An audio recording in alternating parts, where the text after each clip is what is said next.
it's Carmen with Mako here, and today we're going to go over how to mix and dip with Mako Stoneware Dry Dipping glazes. To begin, you will need your bucket and a bag of dry glaze.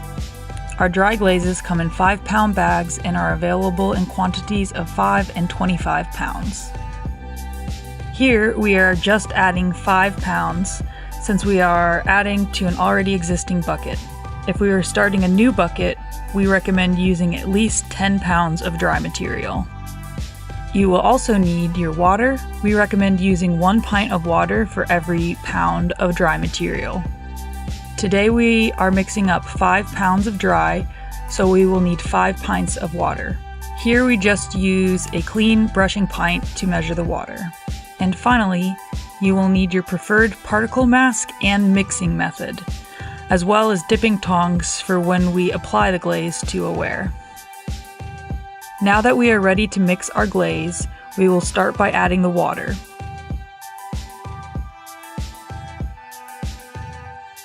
I have 4 pints in my pitcher here, plus an additional pint, totaling 5 pints of water.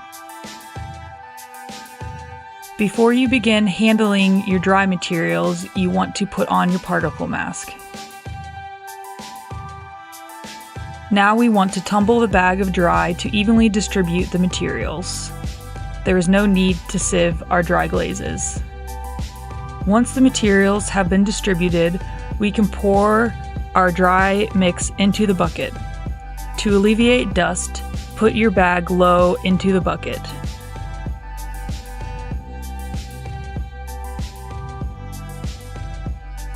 Saving your bag or logging the lot number can be helpful if you have any questions for our technical team. Once you have poured your dry material into the liquid, allow the material to settle and begin mixing. Here we are just using a drill with a mixer attachment. When mixing into an already existing bucket, it is helpful to pre-mix the original glaze.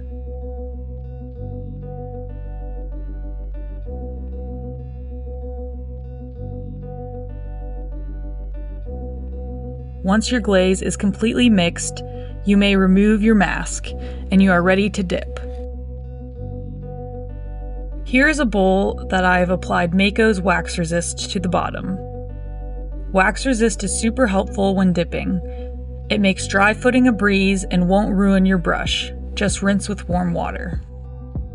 Now we are ready for our dipping tongs. We recommend a 1 to 2 second dip to achieve the equivalent of 3 coats brushing glaze. Go ahead and dip for 1 second. Shake the excess glaze off of the piece and touch the bottom with a sponge to dry foot. Set the piece aside to dry. Additional dips will increase the mobility of most dipping glazes and can shift the color.